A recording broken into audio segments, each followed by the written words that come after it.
ಕೆಲವೊಂದು ಮನೆಗಳಲ್ಲಿ ಈ ನಡವಳಿಕೆಗಳನ್ನು ನಾವು ಸಾಮಾನ್ಯವಾಗಿ ಗಮನಿಸಿರ್ತೇವೆ. ಮನೆಯ ಯಜಮಾನ, ಗಂಡ, ಮಗ ಅಥವಾ ಬೆಳೆದ ಮಕ್ಕಳು ಅವರು ಸ್ನಾನಕ್ಕೆ ಹೋದ್ರು ಅಂದರೆ ಟವಲ್ ಮರ್ತಿರ್ತಾರೆ, ಅವರಿಗೆ ಟವಲ್ ತೊಗೊಂಡೋಗಿ ಕೊಡಬೇಕು. ಅಥವಾ ಆಫೀಸಿಗೋ, ಸ್ಕೂಲಿಗೋ, ಕಾಲೇಜಿಗೋ ಹೊರಟರು ಅಂದರೆ ಬಾಗಿಲು ತನಕ ಅಮ್ಮ ಅವರ ಮರ್ತು ಹೋದಂಥ ಮೊಬೈಲು, ಬೆಲ್ಟು, ಅವರ ಟ್ಯಾಗು, ವಾಟರ್ ಕ್ಯಾನು ಇದನ್ನೆಲ್ಲ ತೊಗೊಂಡು ಹೋಗಿ ಕೊಡ್ತಾ ಇರಬೇಕಾಗುತ್ತೆ. ಯಾವುದೇ ಸಾಮಾನು ಕಳೆದು ಹೋದರೂ ಅಮ್ಮ ಇದು ಎಲ್ಲಿಟ್ಟಿದ್ಯಾ, ಅಮ್ಮ ಅದು ಎಲ್ಲಿಟ್ಟಿದ್ಯಾ, ಇದನ್ನು ನೋಡಿದ್ಯಾ, ಅದನ್ನು ನೋಡಿದ್ಯಾ ಅಂತ ಕೇಳ್ತಾ ಇರ್ತಾರೆ. ಅಮ್ಮ ಬಂದು ನಿಂತ್ಕೊಂಡು ಕೂಡಲೇ ಕಣ್ಣ ಮುಂದೆನೇ ಆ ವಸ್ತು ಕಾಣಿಸುತ್ತೆ. ಇದು ತುಂಬ ಸಾಮಾನ್ಯವಾದ ವಿಷಯ ಅಂತ ನಿಮ್ಗೆ ಅನಿಸ್ಬೋದು. ಆದರೆ ಇದರ ಹಿಂದೆ ಎಲ್ಲೋ ಒಂದು ಕಡೆ ನಮ್ಮ ಅಸಡ್ಡೆ ಕೂಡ ಇದೆ ಅಂತ ನಿಮಗೆ ಅನಿಸೋದಿಲ್ವಾ? ಯಾಕೆ ನಾವು ಆ ಅಸಡ್ಡೆಯನ್ನು ನಮ್ಮ ಮೆದುಳಿನಲ್ಲಿ ಬೆಳೆಯೋದಕ್ಕೆ ಬಿಡ್ತೇವೆ?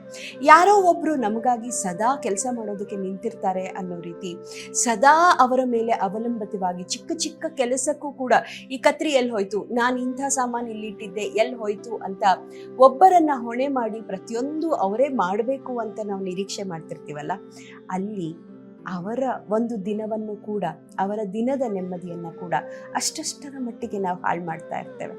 ಇಷ್ಟೊಂದು ಕೆಲಸದ ಒತ್ತಡದ ನಡುವೆ ಇದು ಕೂಡ ಅವರಿಗೆ ಬೇಕಾ?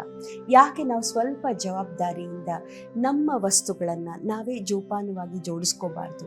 ಮತ್ತು ಎಲ್ಲರ ಜೀವನವೂ ಬಹಳ ಬಹಳ ವಿಶೇಷ. ಅವರ ಜೀವನವನ್ನು ನೆಮ್ಮದಿಯಾಗಿ ಅವ್ರು ಬದುಕೋದಕ್ಕೆ ನಾವು ಅವಕಾಶ ಮಾಡಿಕೊಡ್ಬೇಕು. ಇದು ಅಮ್ಮ ಆಗಬಹುದು, ಅಪ್ಪ ಆಗಬಹುದು, ಅಥವಾ ನಮ್ಮ ಜೀವನದಲ್ಲಿ ನಾವು ಅತಿಯಾಗಿ ಡಿಪೆಂಡ್ ಆಗಿರುವಂಥ ಯಾರಾದರೂ ಆಗಿರ್ಬೋದು. ಒಮ್ಮೆ ಯೋಚಿಸಿ ನೋಡಿ.